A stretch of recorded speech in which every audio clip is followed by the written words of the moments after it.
Charles Oakley, happy to have you, my man. So I want to get right into it. You got in contact with me over an interview I did with Judge Mathis, where he told a story about a run-in y'all had and a little confrontation y'all had, and you got in contact with me because you wanted to come on the platform and tell your side, right?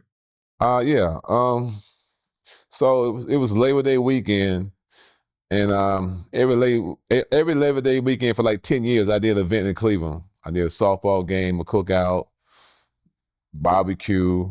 I had a lounge there, and people from Chicago, Charlotte, Atlanta come in town. We played a big softball game, this and that. But that year we had the event. It was raining, and a lot of people couldn't get in that Friday.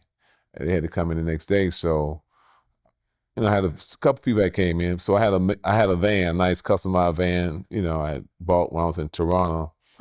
And so my guy Eric from OJ's, I had an incident. Matter of fact, I had an incident in Cleveland at at this place in Cleveland, and this guy, and so just trying to front. It was a nice, like a half hour place. So from like 5 to about 7, 8, and I had altercation with this guy, and one thing led to another one, and we just left out of there. We was finna go back to my mom's house, and I got a call from Eric from OJ's because somebody called, like my brother. So somebody had called and told him what had happened at the little cocktail place. And he said, man, come on over to Detroit, man. We got a show tonight. I said, you got a show?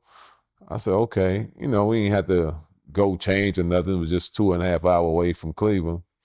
So we was in the van. We was 5 of us. So we drove on over there. And it was I think it was the Isiah brother and somebody else. But OJ's went on last. So we got there in time enough to see the OJ's. And I talked to him, he texted me after the show, said meet us over at Derek Coleman place. He had a restaurant, Sweet Georgia Brown.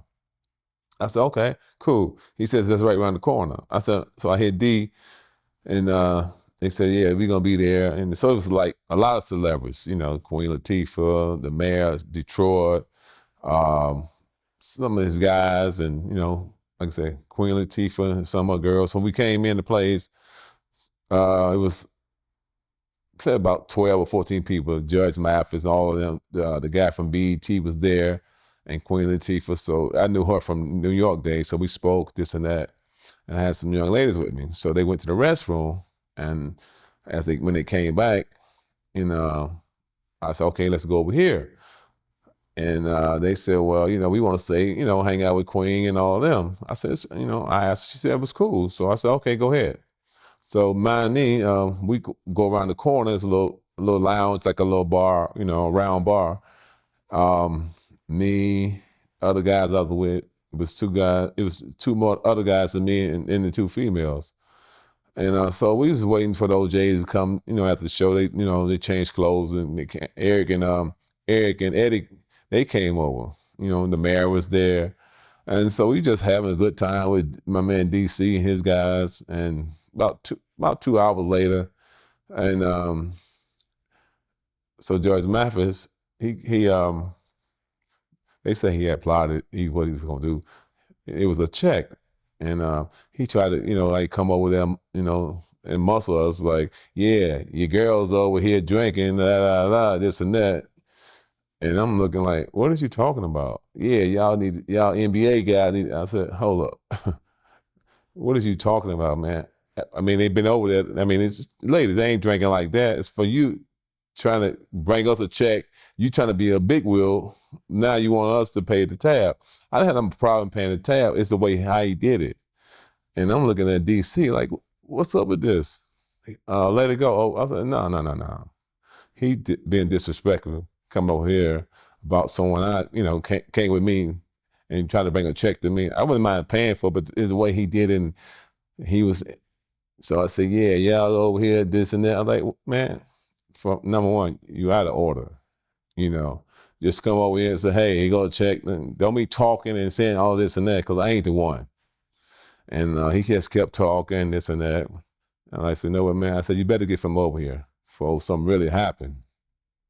And he said, yeah, well, whatever gonna happen, this and that. And I said, you keep talking. He kept talking. So I stepped toward him. Eddie LeVert grabbed me, like, Oak, don't do this, man. Oak. I said, man, he's wrong for coming over here. And he's like, yeah, I know he's wrong. And I'm like, DC, you my guy. You let this man do this? D kept saying, oh. So I had to, tell D, like, man, he disrespected me and you disrespect me not checking him. So I checked him and D, but he was like, yeah, I'm gonna call my guys on you. I like, call them. We right here. So I had another guy with me, right? I gave him the keys to my van. We had a big van, I said, pull around, turn the engine off, um, turn the radio off, hit the defrost, hit the brakes, because I had a spot in there that when you do that, it'll come open like a remote control. So I said, if you see something crazy go on, you know what to do. And we waited, it got out of hand. Everybody was like, oh, this and that. And we was trying like, no, he been disrespectful, this and that. So he said, I'm gonna call my guys. And I said, call him. But I heard something he said, he just had two guys came home, one did 20, 30 years. I said, okay, whatever. Ain't got nothing to do with me. I know guys that did 40, 50 years. But he just trying to be cool and trying to, this is my city. I don't care whose city it is. I wasn't disrespecting you, but you disrespect me. I don't care whose city it is. I ain't gonna let you disrespect me. So one thing led to another one. And I had to, I told the girls get to the truck and They kept talking. I was like, get your ass out of here. And they got mad at me because I said, you can't do nothing. It's a man conversation.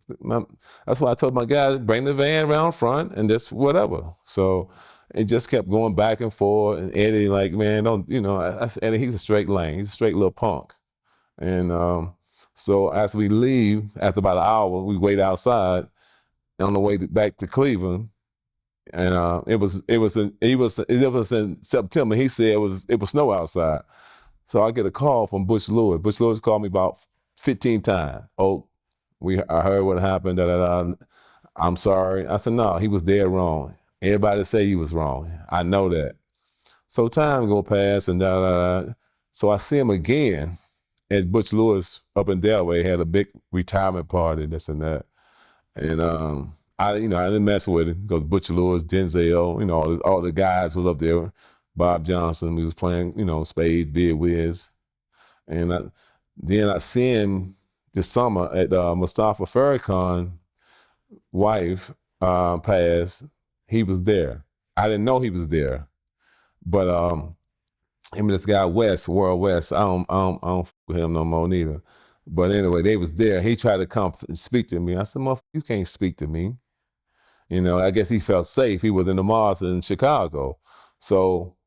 This and that. I was so mad because he tried to speak to me. I ain't get a chance to speak to Mustafa. I just left because because I know 10, 15 more minutes, I was going to I probably would have did something to him, because he already threatened me about he going to get somebody to do something to me. But the point was he tried to speak to me. He thought he was safe. So he trying to tell his story about this and that. He's just lying. I can't believe he lied. He just flat out lying like that. And some of the guys like Eric from OJ's, I told Eddie and some other people his people from Detroit, we can't believe he's saying this. He had guys riding around this and that. I said, he trying to get some, trying to get some clicks or flicks or whatever they call it. But it's just so disrespectful because I'm going to see him again. I'm going to make him run a 40 fast than Deion Sanders when I see him. So the reason why y'all got into it was because he wanted you to pay everybody tab that came with you. It wasn't nothing. We could have paid it. It's just a way. It's just like if Derek come to Cleveland, we out kicking it. I'm from Cleveland, so this and that. He can't pay for nothing when he with me if he in Cleveland. You know what I'm saying? So we, like I said, we played against one another. We had a couple incidents in New York. I came to his rescue because he was my man. And I felt safe anyway. Wherever I go, I feel safe because I carry myself the right way.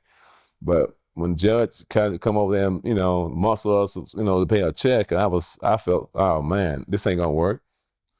And Yeah, I've seen his little punk ass a couple of times, but he know what it is. Like I said, if he see me again, he gonna be running like Deion Sanders. He gonna hear this. And like people already like, why is he lying about it though? That's the thing is, you're a judge.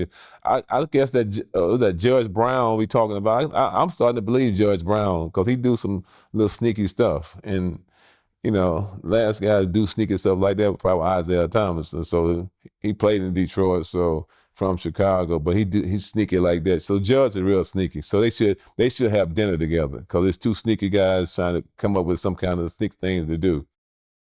Now, he better, I ain't threatening him or nothing, but hey, like I said, my brother always told me, when you do a lot of talking, you gotta be able to do some fighting. And that's what he said too. We don't fight no more. Okay. But he's just a lame, man. I can't believe, like you said, older people supposed to teach you that's what's going wrong with the young kids now. Ain't no more structure. The older people acting, want to be like the young kids. So for him to be a judge, what they said, the word for that, I don't know. He really went out the wrong door. I'll tell you that. Gotta ask you, what would it take for both of y'all to come to a common ground and squash y'all issues? Oh, ain't can't never squash this. He talking, that's why they got the radio to listen to the music, he talking on the radio. He talking more than the PA. This something he shouldn't be talking about. He's like he trying to go back 10 years or so in his life, and he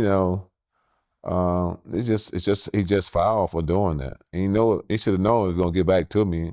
So that's disrespect, and he wrong. And every time he see me, he trying to beg, the fifth or whatever. Oh man, tell somebody this and that, but you don't go around lying like that. And especially, like I said, you've been a judge too, and professional people that seen what happened.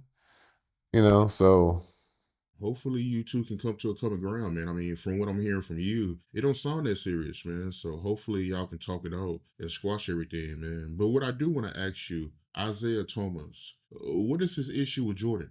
I mean, well, it basically started when he was playing the ball game. The Pistons and the Bulls, how they treated people like disrespect. Everybody gonna foul hard, do this and that, but it's just like the Lambeer. He had all his teammates like scared to do something out the ordinary because, don't let me see you like Mike. I'm gonna do something to you or this and that. I'm gonna get you traded. And then he tried to say Mike kept him on the dream team. Mike was a player on the dream team too. It's break it on down. Chuck Daly. So basically, when you got a dream team, Olympic team, something like that, your coach, whoever coach, can get a chance to bring one of his players. And that's why Christian Laettner was on it when Coach Duke was coaching the Olympic team one year. Christian Laettner, and then he won the national championship. He hit that big shot. I think that was the year he was on there. But anyway, the coach get a chance to really bring one of his players. So if Chuck Daly wanted Isiah on there, he would probably have been there. I don't think he liked Isiah like that because you hear him up to this day still talking about something happened, 92? When it happened in 92, right? 92 or 96, whatever it was. 92. Yeah. So my thing is he's still talking about that. And, when I did something else about why Mike and why Isiah, feel this way about Mike, basically, like I was saying, is Mike won 6 championships. Mike brought energy. He gave Kiev hopes and everything that he probably should have done when he was, he won a championship in college, came to Detroit, whatever. So he was a good player. I give him that. And for him to try to blame Mike for this and blame Mike for not having him on the dream team, that was just absolute not crazy because, like I said, Bird, Magic, all them guys was on there, and him and Magic was best friend. Chuck Daly was his coach. So I guess everybody's seeing that something was about him, and you see him to this day. That's why they probably didn't want him on there. He do a lot of sneaky stuff. Mike owed him apology. For what? You wouldn't even shake his hand when they beat y'all. Y'all was beating up on them and they were taking it. But he's a sore loser. And now they beat them. He tried to sneak past them. Lambeer, I couldn't believe, But I guess some teams hang together. But that was a bad. It looked bad because you was beating the Bulls. Now if the Bulls beat you, you're gonna be disrespected. But Mike just don't want to deal with him, and he be saying to this day, Mike gonna have to apologize to me and da da da. Isaiah, Mike don't even think about you. That's why he did what he did in the last dance. And you talking about if I knew he was gonna say this and that, you know how he felt about you. You just want some cameras on him. That's what he wanted. He wants some spotlights on it, but it backfired on him. What were some of the things he was doing behind the scenes? Because I mean, he seems like a nice guy in public. Well, that's what he played. He played both sides. He was doing a little stuff around with the league, and there's a couple things like in New York. He had the salt case. He just did stuff and thought he can get away with it because some guys can get away with stuff, and seemed like every time he did something, he got caught. But he always tried to, he tried to, show that, he's like, I'm a smart guy, come across smart. But, sometimes when a guy's too smart for himself, he do a lot of bad things too. And that's him. Tell me one or two incidents where he did something foul. Oh, he did. I mean, the biggest thing was when, with Mike, and, I know some of his ex-teammates treat him like I mean, it's just like one time I think he smacked Rick or something in a game or something, and like, come on, man, this man won a championship with you. You're gonna do this and that. So he was like trying to use his Chicago power on a lot of guys in the league. I got brothers in Chicago and da da da. So he was trying to let you mess with me, we gonna do something to you or whatever. He always tried to come across. Matter of fact, about 2 years ago, so I'm in the airport, right? In Atlanta. I'm coming up the escalator. Somebody walking up, I'm looking, they walking fast. It was Isiah. He like, yeah, he said, you got something to say to me? Said to me. I said, what the fuck are you talking about? He said, no. So I got a case going on. And at this time, I don't know if he was trying to set me up or what, because he was working with the Knicks. And so somebody got this footage. I don't know when they're going to let it out. So he followed me all the way up to the top. I'm going to my baggage, get my stuff. And he followed me. I'm like, what the fuck is you doing? He said, no, what? I saw the police was over there. I mean, about 40, 50 people seen this incident. I don't know when they're going to let it out. So he kept trying to follow me. I said, what the fuck is you doing? He said, no, let's square this off. I said, let's square it off then. So I walk away. He started walking me again. So about the third time, I'm like, okay, forget it. You better get the fuck around him. And he's just like, yeah, okay. So it was just weird for him to walk up on me and try to approach me like, I'm saying, he's trying to set me up because what's going on in New York, see if I'm going to hit him or something or this and that. But I said no 3 times. After that, I was like, okay, you come one more time. And a lot of people got that footage on tape. When they put it out, you'll see it. And I've been like, wow. I got back and told my wife, like, I thought somebody would, how people now, they get something, they going to put it out on social media so quick. So somebody going to put it out because it definitely got it. He walking up on me like disrespectful. And if I was hit him in his fucking head or something, here I go, a big scene back in the paper. I got a case going on. So I was trying to, I've been trying to just be, real laid back to that thing over in New York. Well, I don't know what his intention was, but when you walk up on somebody, he almost got hit though, because you don't walk up on somebody just out of space, just like, okay, like somebody trying to catch a train, run to the train. He like running up this, like 2 or 3 steps to try to, like, are you serious? So he had a hat on. Some people might not know it was him, but a lot of people recorded though, because they was like, wow. Especially when we got to the top, we had some more words. So people, they know. Some people probably do, and some don't. But yeah, it was an incident in the airport. And I know Isaiah, he's very adamant that, LeBron, he's better than Jordan. How you feel about that? You think he believe that, or he's only saying that because he's mad at Jordan? I mean, he got opinion. I mean, he's not a Jordan guy. I mean, but LeBron is LeBron, Mike is Mike. I mean, in my book, they 1 and 2. I mean, how close can you get if you 1 and 2? before 3, 4, and 5. So who cares? I mean, both of them did great careers, changed people's life, had great careers. I mean, Mike 6 ring, LeBron 4, been to championship 10 times. What do you do off the court? What Mike doing off the court? I mean, they got their own lane. They do different things. So one on the south side of LA, one on the west side of LA, one on the north side of LA. They just doing their thing. Yeah, they both in their own lane. How you feel about the people that criticize LeBron for joining the super team? I don't get into that. When you go to the bank don't change because other people decide to go to Wells Fargo or Chase. If you got it's opinion. People gonna have opinion. I mean, they allow you to do that. Back in our era, you weren't allowed to move around. The money they make you move around.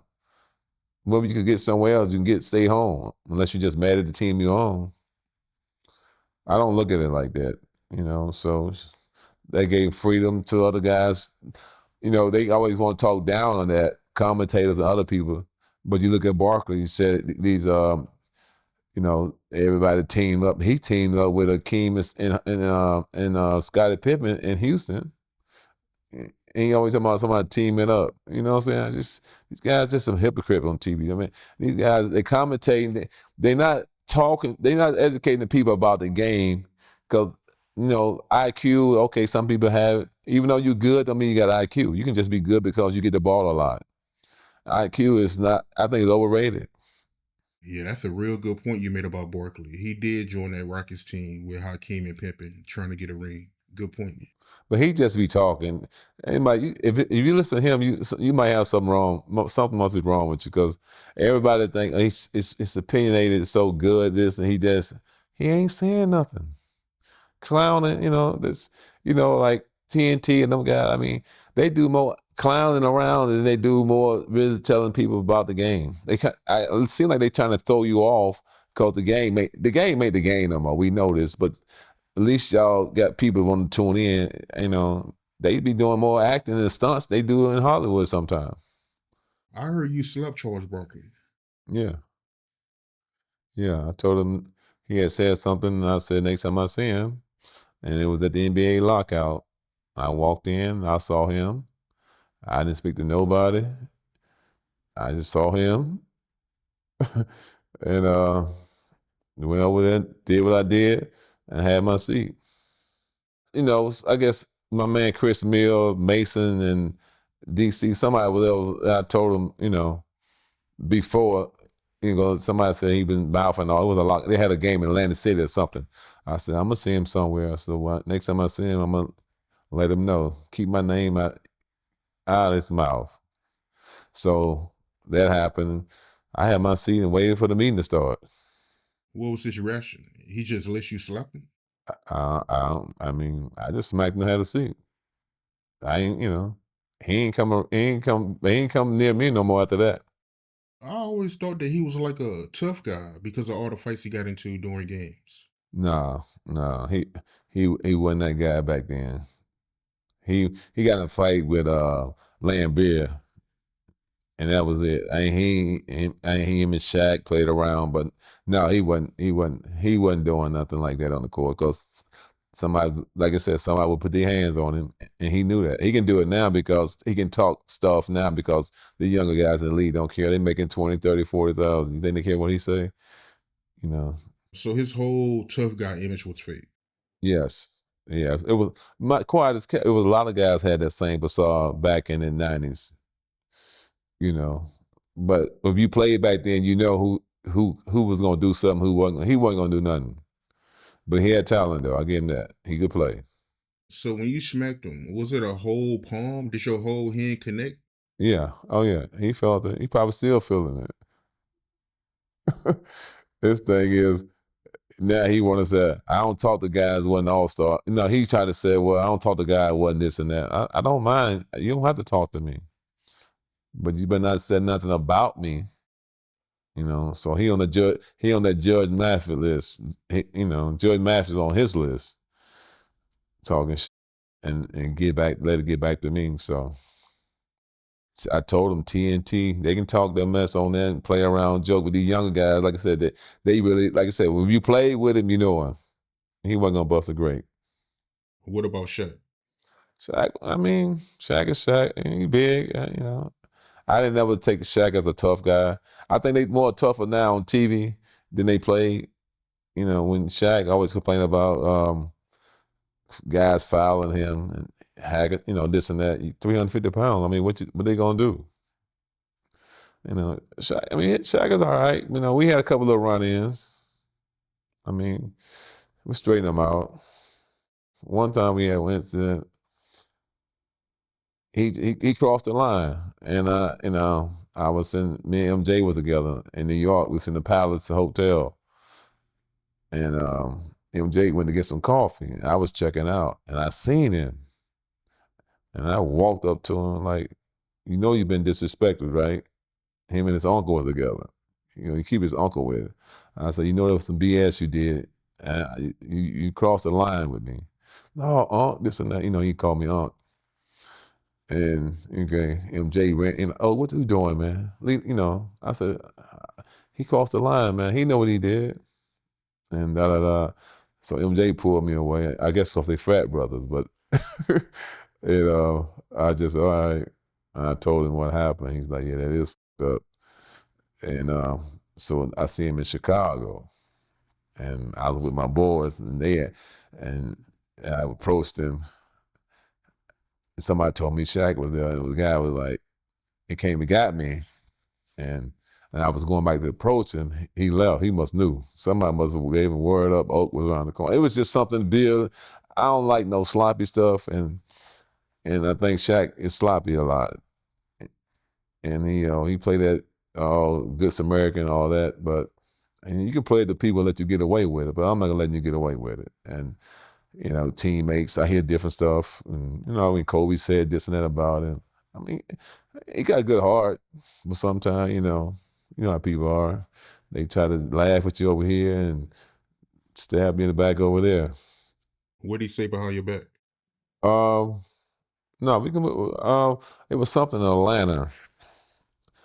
Get out. It was something happened, and trying to read it came into it was something. I don't know if I was. What's the?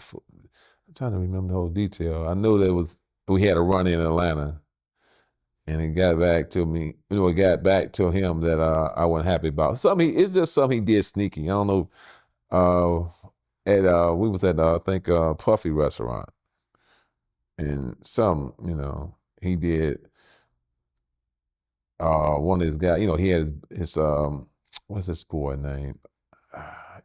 He do all his running around work, and I know him too. Mark. Mark is his guy, so I don't know if you know Mark, but so anyway, Mark tried to come between it, but somebody had told me, and it was too late, and that's why I was trying to, you know, I wasn't wrong because you know he was, you know.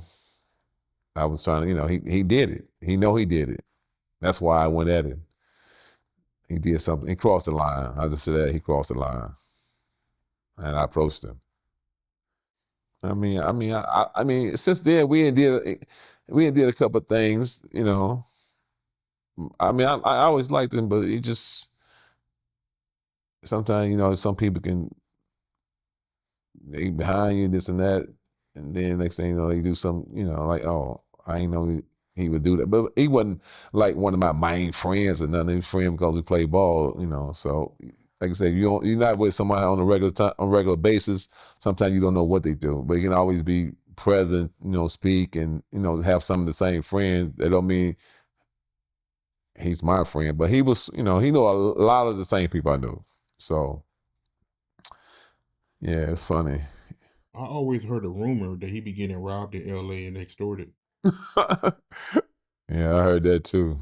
I can't believe that, but I heard it. I mean, anybody can get. I mean, that was a bad thing back in the day. A lot of guys got robbed in LA after them games. You know, it was at the Forum. Yeah, even if you go out at nighttime, guys get robbed. I mean, that's a big thing in LA. New York too. Obviously, I know a lot. I mean, a lot of guys, you know, rob people, having Super Bowl rings and this and that. I mean, Chicago, a few, but basically be an inside job, especially like Chicago, LA. It can happen anytime. You know, New York, a lot of stick up people, all over New York. So you got to be careful. You know, I don't hear too much about like back in our era. It was a cool era, but stuff still happened. The stick up boys always gonna be out, no matter what, especially when it's a crowd. Especially like LA when people used to stay at that Beverly, the Hilton, the Hyatt Hotel, the Beverly Center, the mall is Nico Hotel Nico. Then the mall about 2 blocks. They getting robbed 2 blocks to the mall, broad daylights.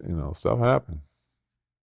I'm trying to remember, but they was the thing, like I got played with a couple of guys from LA, so they were saying, man, they robbing, especially at the chick, what's the name? Late night, they go to that Ford Russell. I think no, the burger place. In and Out Burger, Something.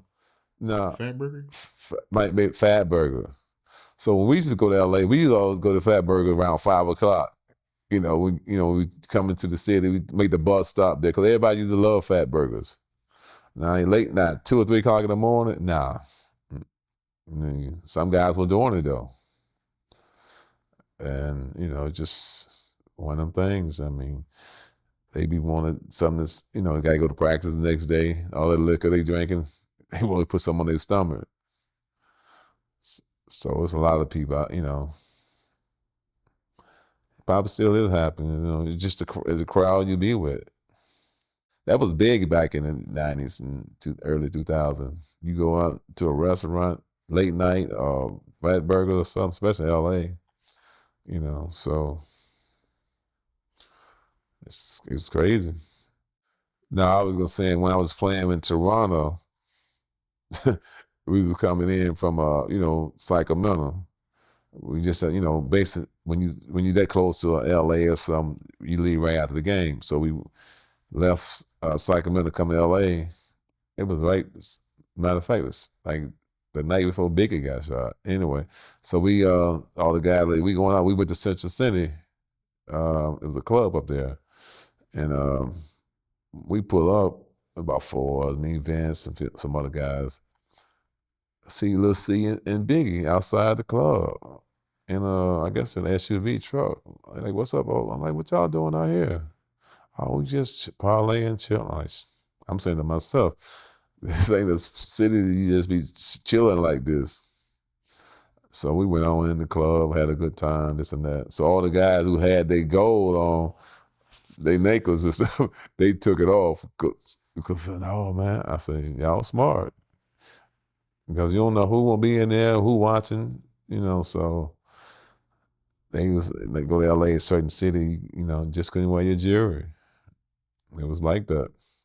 Scottie Pippen. What's the issue between him and Jordan? I don't know. That's a $1 billion question. And I think that Scottie was a lot of people don't know Scottie. He came in, he was a little arrogant. He was a guy from Central Arkansas. Guy who then, came through the rankings. A lot of people didn't really know about him. I give Jerry Krause a lot of credit for finding him, straw in the haystack, and it turned out to be one of the, top 50, greatest player ever played in the NBA. Scottie was just, he's a country guy, and he was, Scottie was tough. I remember one time he said, "I'm gonna be better than Mike," and I looked at him twice. But he had a good career. He could do it all, play all the position. He could run the show. Great athlete, IQ for the game. You know, he might not have got all the credit he deserved, but that NBA go, they got these certain guys they go marketing. Some guys think they should get marketing and don't get marketing. I think he did a lot for the organization in Chicago. The fans love him in Chicago. Um, I know The Last Dance, a lot of things came out of that. Um, he said a lot about Mike.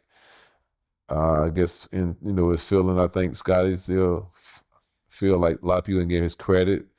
I think Mike always gave him his credit, but um, he got he have a certain feeling for himself. So you win 6 championships together, and I think that all this other stuff come out afterwards. But if you look back in our era, back in the 80s and 90s, it was a lot of selfish ball players because guys didn't look out for other guys on the team, and I seen that a lot for myself. The main guy didn't do other stuff for some guys who didn't have a lot. The coach always riding somebody or picking on somebody, so my type, when I seen something happen, I didn't have to be the captain or this and that. I just try to make sure guys around me is right. That's maybe why I got traded from Chicago to New York, or whatever. I'm always the players first, because the players, you're going to be on the court with them, you're going to practice with them. And when you this and that, your players, always there with you. But management, when in Chicago said management win championship, players play basketball. It was a big issue with that in Chicago. So, it's sometimes just a lot of things happen. I don't think Scottie hate Mike. It just he feel like he got some feelings that he probably should have been represented more, and maybe in The Last Dance and other things. You know, like Horace played with Mike. Horace was the type of guy. Horace that probably didn't like Mike, because Mike got his way in all kind of ways. His security can travel. He can do this and that. Some guys can't handle that, and I think they can't handle it. He gets special treatment. It's gonna happen. Your best player always gonna get special treatment. I mean, so when your best player gets special treatment, he got to treat the other guys on the team. You know, you know what I'm saying? You just can't. Okay, you get everything. Don't deal with us.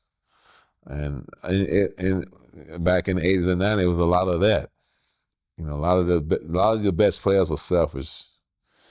You know, because they know they're gonna get their 25 shots a night or this or that. Now you got everybody on the team shooting threes and this and the 12th man coming in shooting threes, 4 or 5 shots a game.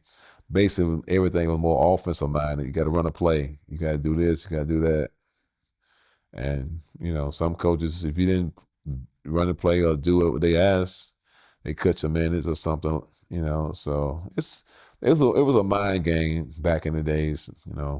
And they played with a lot of guys on the team. Not everybody, but some guys. I didn't like that. I think everybody should have been treated with respect. I saw an interview by Scottie Pippen where he was telling a story about how he was at a party and he was pushing everybody around, but when he got to you, he went around you like he didn't want no smoke. Do you recall that night? Oh yeah. No, we was at the sauce at the VMA, I think, right? In Miami. It was the after party, Suge traveling, he deep. It was just like we was at the place, me and Scott, and if you got, he was just, like he was like pushing people out of the way. Like this happened at a fight one time in Vegas because Puffy I guess he has a bodyguard, and they said, excuse me, someone's coming through. And I'm like, who's coming through? I said, okay, I'm trying to get to my seat too. So, but nah, it did happen. Then nothing happened. I just said, hey, no, man, whatever, this and that. It didn't get out of hand or nothing. I seen Shook, a couple of times before. How was Suge? Was he really bullying people back then? Oh, I wasn't around him like that. I might have been around him a couple of times. No, I wasn't around.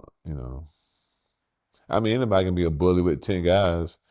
I mean, he played football. He was a good size, though. I mean, I guess he might could fight, but when you got 10, who knows if you can fight or not? Especially, I mean, and some people got security, like, I don't know. Some people need it, some people don't, but it's more of a show thing if you can afford it.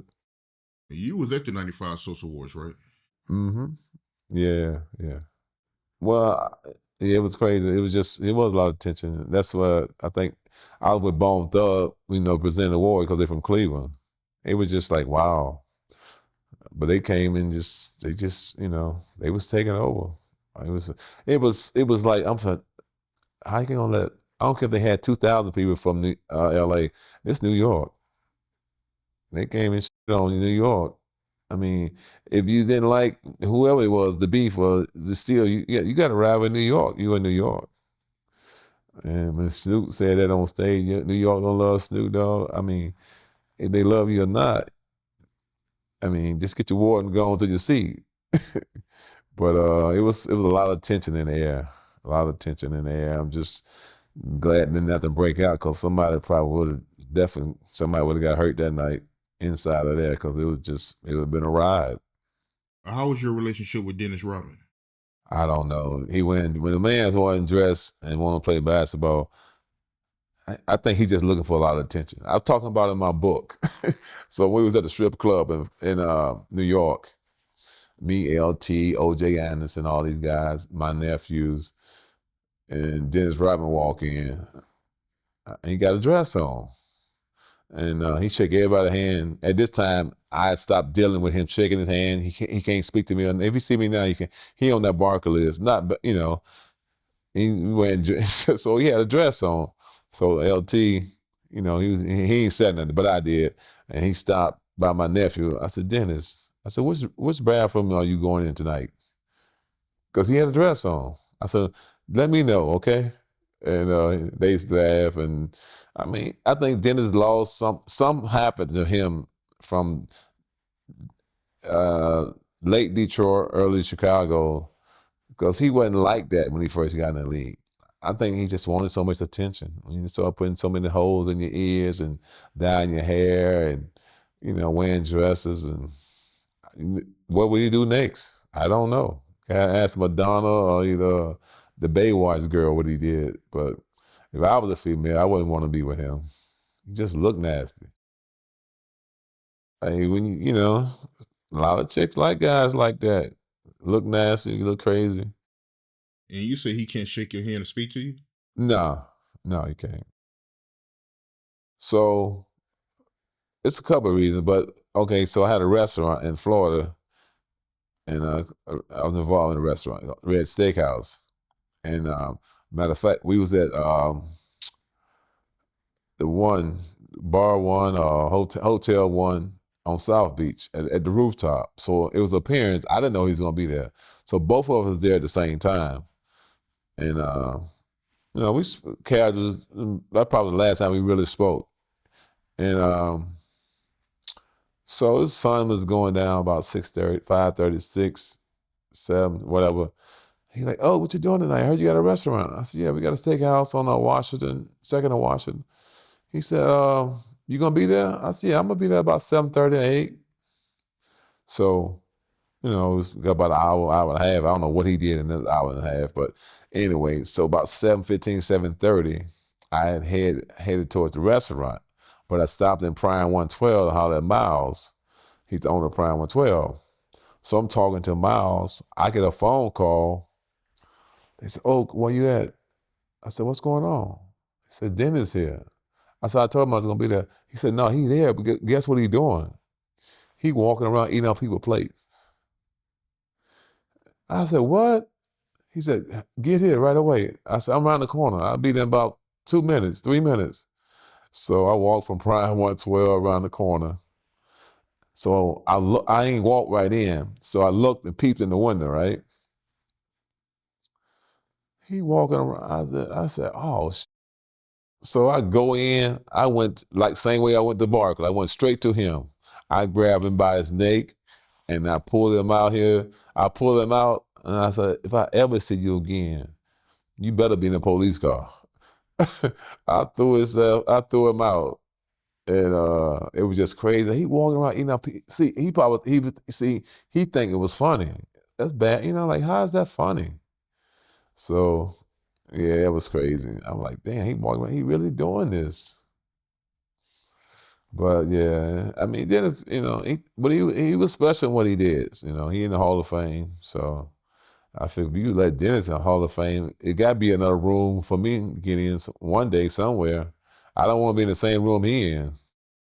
I don't get down like that. I don't play like I don't do a lot of playing around. I don't I just don't. A lot of people says, "Why you so serious?" I just don't play with grown people. I just don't. How did Jordan truly feel about him? Was he annoyed by all the things he was doing, all the shenanigans?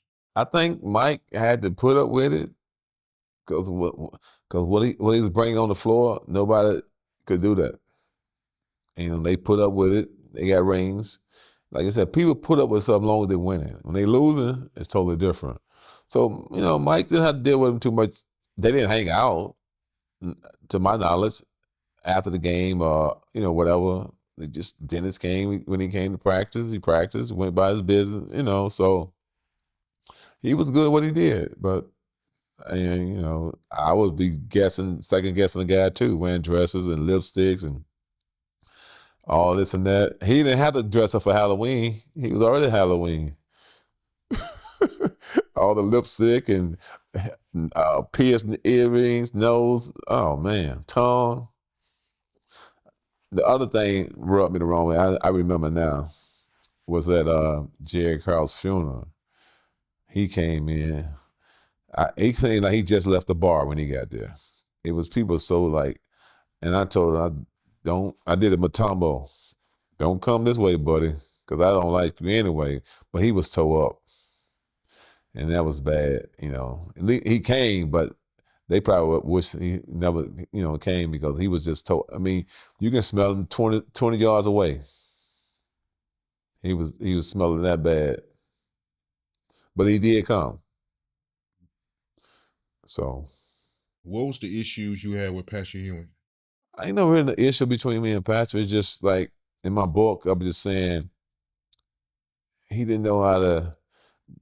He wasn't a real leader. He didn't know how to bring things together, and keep playing with him. You see how all that not being this and that, and this will be your main guy.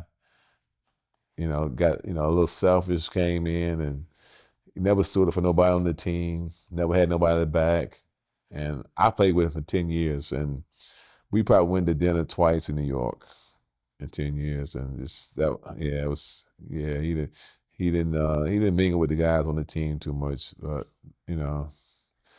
some guys can not mingle and get away with it, but I think that when you fighting every year to get to a point, this and that, some guys, like I said, some guys can catch the ball with one hand, some guys can't. Some guys need to practice more. We needed more from him. He never gave it to us. That's simple in a nutshell. And people are like, why you need this and that? We needed more from him. He every time his contract up, he got the money.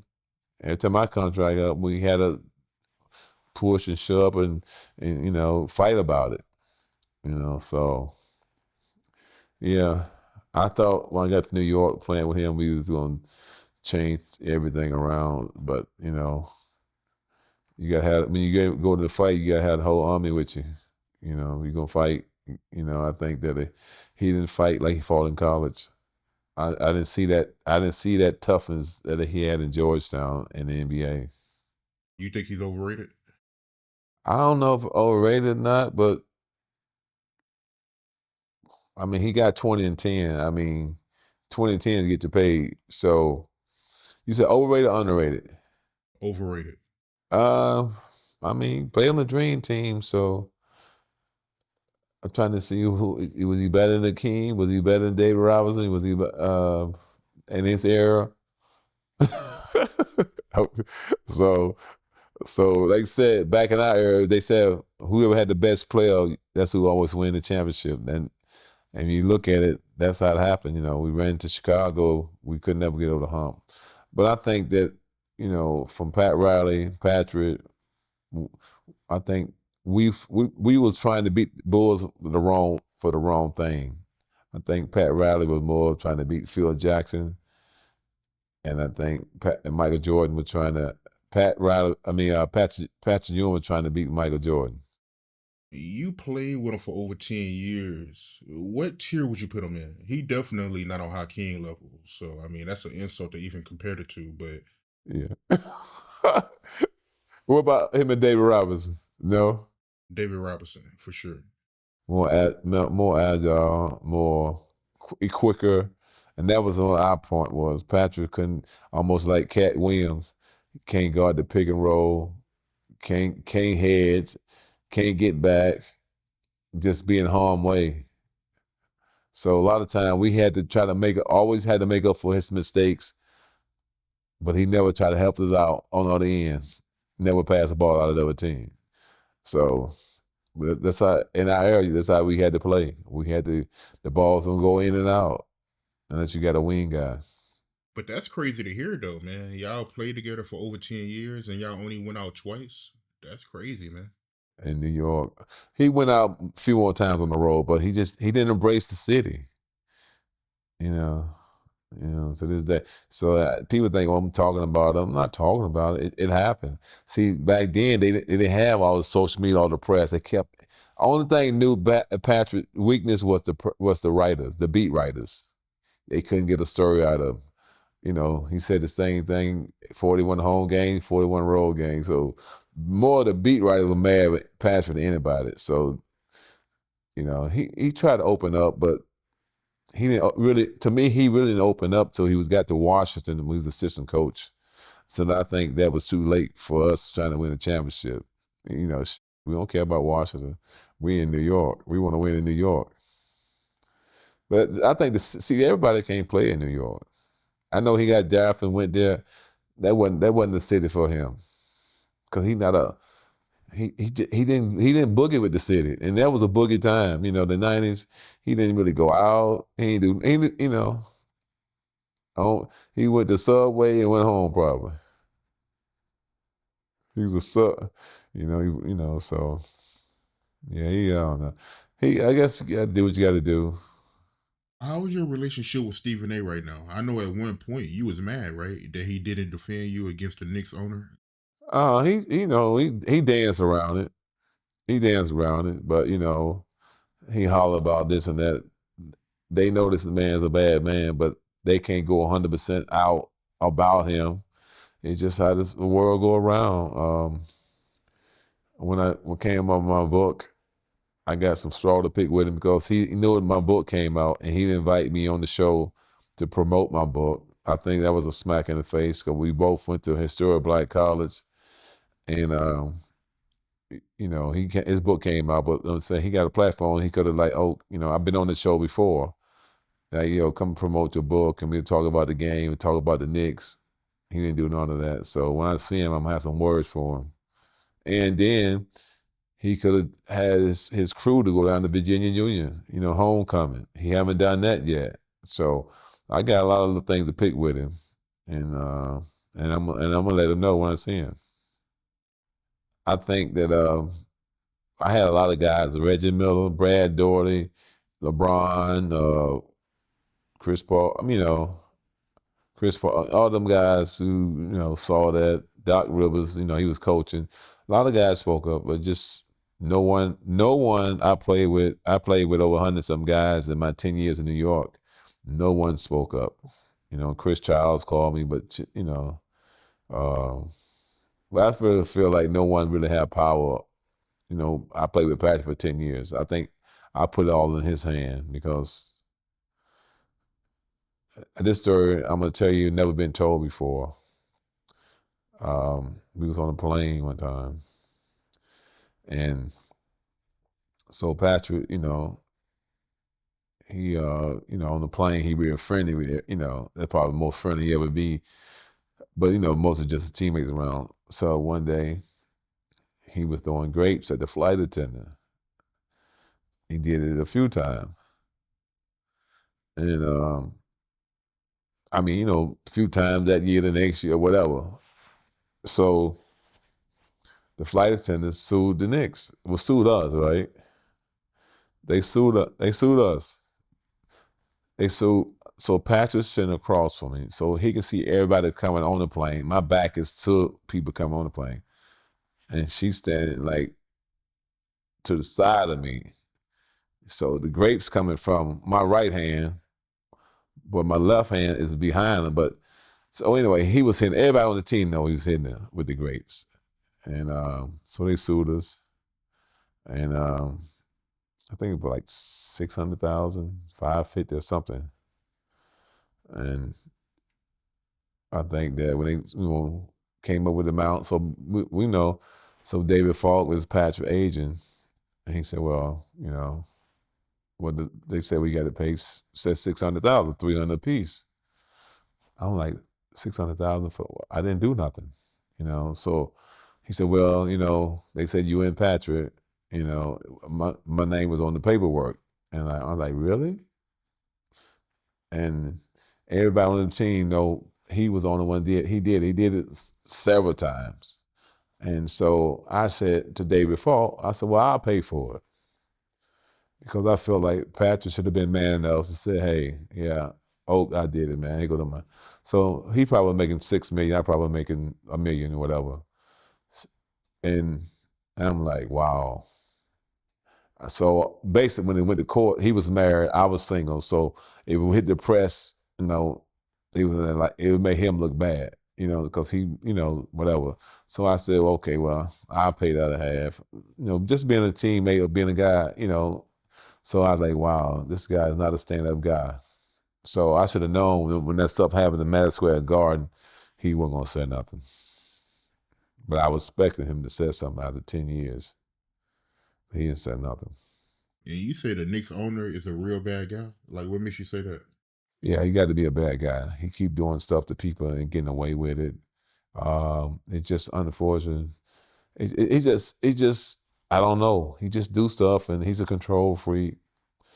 Someone just resigned about 2 months ago or whatever, and said that how he just, it's not a good environment to be working at. How he do stuff and holler at people and disrespect people. And, the league know it. They don't do nothing about it. So one day, we in court right now. Hopefully that the judge give me my day, jury trial, and we go from there. You was real cool with Anthony Mason, right? Yeah, we was real tight. Yeah. We had a run in one time in practice, so for him being from New York and this and that, Pat Riley had a rule that the ball is never out of bounds. So I didn't ever stop, like ain't no out of bounds, so I'm going to get the ball. So, I think Chris Webber in the game said that one time about I tried to take his leg out because he didn't bend down. I dived and get the ball, and he said in the game he told the trainer, and then the trainer told me. So after the game, he was with he used to hang out with Naughty by Nature them, Kate Tretz now, and the DJ, what's his name? Used to be the DJ for Naughty by Nature. Shaq, not Shaq. Anyway, so they was all sitting in the back after the game, and they was like about 5 of them. I just walked in and just stopped, like a circle. I just said, if you ever said some shit about me again, I'm gonna fuck you up. So tomorrow trying to take his legs out. I'm like, hey, I'm going for the ball. So. How did you feel about that record that Big made? I got a story to tell. They say it was about Anthony Mason. Well, yeah, when it came out, everybody was saying, yeah, this and that. But they were saying it was Mason. They ain't start saying it was like Fat Joe had said it and some other people. So I like Fat Joe. Why would you even say that about Mace? If he was here, you wouldn't, Mason's my man. But I ain't gonna even though he's not here, if I'm somewhere, I'm gonna step up for him. That's how I am. But they was just saying, yeah, everybody. Then they said Puffy said everybody thought after he passed saying it was Mace. I don't know. Could have been. He was the only one, lived there from New York and, whatever. I mean, Mace was out. So, but still, I ain't gonna let anybody just talk about him. That's my man. If you on my team, everybody can have all the bad criticism, but you can walk down the block and talk about it. Not in my face. So it could have happened, but I know if it did happen and they ain't do nothing to him, I know how Mace go. So if he looked somebody in the face and they ain't do nothing to him, he kept a crew with him. And you was mad at Fat Joe for speaking on it, right? Well, I just said that I was, I know Fat Joe. Fat Joe, when I got to New York, he was one of the first guys outside the Garden I met. And I used to go to the Bronx, PC's play called PC in the Bronx. So Joe was out in the streets when I got to New York. He was one to say always at a Knicks game. Joe and him. I don't know. I see him out. He's doing a lot of stuff though. I mean, I see him and Jadakiss got the podcast going on. So I don't know. I guess the podcast and different people but I hear a lot of people talking. They not talking good about Fat Joe about a lot of stuff a lot of stuff he said he did. A lot of people trying to question a lot of stuff he did. I don't know. You think he lying about some of his stories? Uh, I can't say because I wouldn't I didn't come up or whatever. You know, but sometimes you can almost tell. Like I don't know when he said he robbed the whole gym. I don't know about that. I mean, unless it was all girls, unless it was all girls in there. I don't know. Ain't no 20 guys gonna let you rob them without a gun. I mean,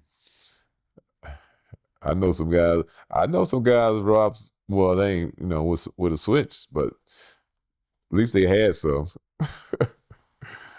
Draymond Green, you a fan of his? Draymond. I mean, Draymond run the NBA. You ask me. I know what the stuff he get away with. I know I couldn't have got away with it in my era. Fine, suspension, this and that. But like I say, when you're winning and you're on a good culture, and Golden State got out there, get away with it.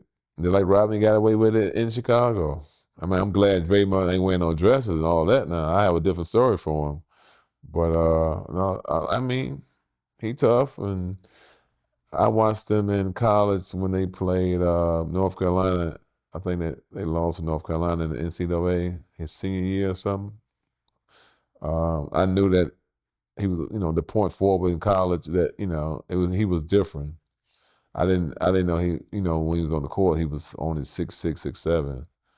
But he tough minded. He can get away with stuff. I mean, ain't no tough guys in the league. These 7-footers in the league now, they all soft. When a 6'7" guy can check himself and be consistent, you get into him or whatever. I mean, they don't fight him. I was watching playoff last year, and I stopped watching because I be watching games like was it the playoff? I don't know if they played Houston or not, but I think they was playing Houston. Like the big center, European guy. This guy would shoot a 3-point instead of go in the paint. He for me, every time Draymond check him, he just shoot a fadeaway. He was scared.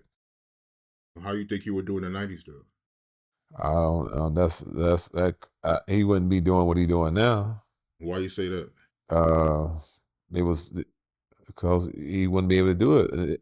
The 90s style didn't fit his game. He more of like a dribble, handoff guy, ping down. Everybody run, pin down for Curry, all this and that. It's just been different, Magic got away with it because he can pass, this and that. He can push it.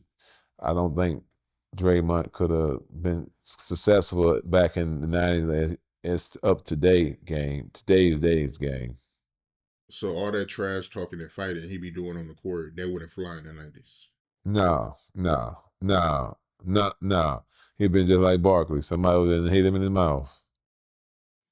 No, it wouldn't have worked. I mean, he already know it wouldn't have worked, But I give him credit for what he's doing now.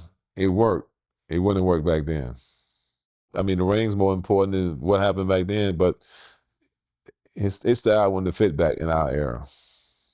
Do you think he'll be as good as a player back then? His style didn't fit. So I mean, if you're a top 20 player in the league, maybe, but I don't think, Gotta ask you, it's a picture online of you and Tupac. Do you recall that day when y'all took that picture? Was it, did I don't know, but I seen him out in the club. This was before he went to Rikers Island, before he went to jail.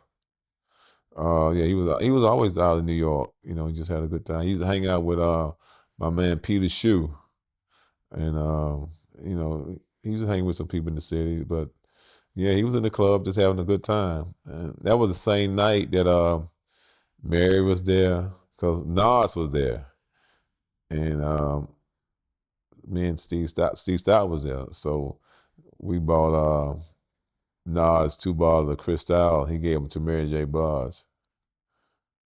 I mean, I had his number, so but like I said, like a couple of weeks later, I think he ended up going to jail or something like that. But he got out. I think Suge got him out. I don't. But yeah. I mean, I called him a couple of times before he went. But nah, we didn't know. He was just moving around. Really, I didn't ever go to the studio or nothing. There was always somebody in New York was in the studio, and everybody was in the studio just having a good time. You played in Toronto with Master P, right? Yep. It was funny. But they said he could play. I never seen him play, but he did. He made the road trip. I think, and he got in a couple games, and he had some talent, but he ain't have enough talent to make the league. But he came out. He wasn't ashamed about it. But yeah, he had a couple of threes, but he wasn't ready. But hey, he got his try. At least he got a shot and tried. But Butch, it was a good thing. Butch, gave him a shot. How did your teammates feel about him being on the team? Um, I mean, they didn't even think twice about it. It's just Master P, the rapper, and he couldn't guard nobody. So one of the guys he probably always played. Like R. Kelly played with his friends. They give him the ball and shoot every time. But no, he could hit. He could shoot a three though. He wasn't fast or nothing to beat you off the dribble. But like I say, he got in the training camp. P want to shoot that three. He make it good. Oh man, it was funny though. Why you say it was funny? Because but he was doing stuff, just trying out for the team, going from A to B. It just just his swag. It was just funny how first time a rapper ever tried to make a basketball team, and like I said, he worked hard, but he just didn't have the right skills for basketball. At that level, he probably can make it. He probably can make the. He probably can make the league in this era because they don't do nothing but shoot threes and run back down the court. Well, he could shoot, but my thing is, he wasn't a great ball handler, so he's more of like a spot up guy, So he dribbled more than 4 or 5 times. That's a turnover. Birdman gonna steal the ball from him. It didn't stop, man. At least he tried. So he'll be on the road with y'all. When y'all would go to state, he'll be on the road with y'all, taking the buses and everything. Yeah, well, he had to go on the road. He trying out, so we had some preseason games. Matter of fact, we played one in Atlanta, one in San Antonio. So I mean, he got in. They were saying P. It was funny. Looking at your book, you mentioned that no one cares that Isiah Thomas is from Chicago. What made you say that, yeah? I'm just being real. I mean, like I said, Mike came back and he got a statue on the west side. That's where he grew up. He's a sponsor of Summer League. I mean, we played softball. And I think the second year we retired, we just played. So Chicago had like one of the best in the city squad, just baller. So we played them one summer in Chicago. About 2,000 fans came out. It wasn't publicized or nothing, and it was just a good game. And I think they was up. They was up by 10. We was on in like 30. We had 26 to 34, 36, and. So this guy named Score, he just kept talking mess to MJ. So I think MJ had flashback, and I think that second half we had 40 points, MJ had 36 of them, and we beat them. MJ just went back into time. But it was good though. The kids was out, the guys on the streets, just want to see something organized. You know what I'm saying? It was a perfect thing, and stuff like that. And I don't think Isiah ever did nothing like that. Could that be one of the reasons why he got an issue with Jordan? Jordan getting more love in his hometown? No, no, it's way no. Mike got them 6 rings. That's the that's the problem. He got 6 rings in his city. He got 2. But Isiah, he did make this point though. He always say this: Jordan, he could never beat them, the Pistons. Man, who care about? I mean, it's just like a golf or individual sport. No, it's a team sport. It's okay, Isiah. Like I said, it's okay. I mean, somebody if they beat somebody. They got 6 rings. I mean, you only got 2. I mean, you couldn't beat somebody too. You were losing to somebody too. So I don't know. He just like to keep stuff going. He like, well, I went through Bird, I went through Mike, this and that. Okay, Bird got more rings than you too. You keep saying you went through all these people, but you didn't get the rings after you got through. Or you was just happy to beat them guys and say, okay, I did my job. So he just like to, I think he might be getting senile. Because sometimes, he's just talking. The NBA player Tyrone Hill, I heard he owes you money at one point, right? Yeah, he paid me. Yeah. So it was in Atlanta. It was some guy that was playing cards, whatever, and then some guys shooting dice. And we knew all these guys, so it wasn't nothing rig or nothing. So he had got broke, and I came in. I was late because we went to dinner with somebody. I came at about 10 or whatever, 9 or 10, and he was, I had a nice amount of money with me, and he was playing with the Cavaliers at the time, and he said, "Won't you let me hold some?" Da da da. And I said, "Okay." Well, he just had signed a good contract, so I know he had the money. But he didn't sign a contract. He's in Cleveland, so that's where I'm from. So he couldn't duck and dodge so much. So I lent him the money, and he's shooting dice. I'm playing poker, and the season started, this and that. He give me the run around. Somewhere, well, so it's almost summertime again, because of the playoff. He still haven't paid me. And he said, well, I seen it. He said, well, I'm going through a divorce right now. Da, da, da. I'm like, who married you? Like, damn. But I can see why. He didn't say married that long, but anyway, he went and said he was going through a divorce, this and that. So then the playoffs start. And I told him, you better have my money, because he was, one thing led to another one. He didn't have the money, and I said, okay, when I see you, you better have my money again. And he didn't. So it just got out of hand. It didn't really get out of hand, but I just told him, and he said, I'm gonna give you your money. But the story before this is during the season. I mean, it's before the playoff. We had a gala game like in April, right? The playoffs started later on. So I was in Philly. He had some kind of way he got traded. He was in Philly. So we go, you have shoot around and you come back for the game about 5:30. So the hotel wasn't that far from the arena. So we got there real early, and somebody had sent me some flowers. And so I looked at the flower. I said, okay. So the ball boy was getting everybody's stuff together, this and that. So I told the ball boy, I gave him $100. I wrote a note. I said, go put this in Tyrone Hill locker. So when he get in, I told the ball boy, wait till stay in the locker until he get there. Act like you doing something. So he stayed in there. So Tyrone come in the locker room, he see the flowers, he go look at the flower, this and that. And he said, the ball boy said he looked at it and like, oh, it started coughing because it had my name on it. I said, from Charles Oakley to Tyrone Hill. He said, the ball boy said he played hurt, and then he went home. He went home. He ain't playing the game. He went home. He saw the flower. And I sent him the flowers because the girl had gave them to me. I told the card up and wrote on another card and gave it to him. why is he not playing when they play, New York? He missed about 3 games the whole year because they think he played New York. He was going to play that game, they say, but he said he was sick again. It was crazy.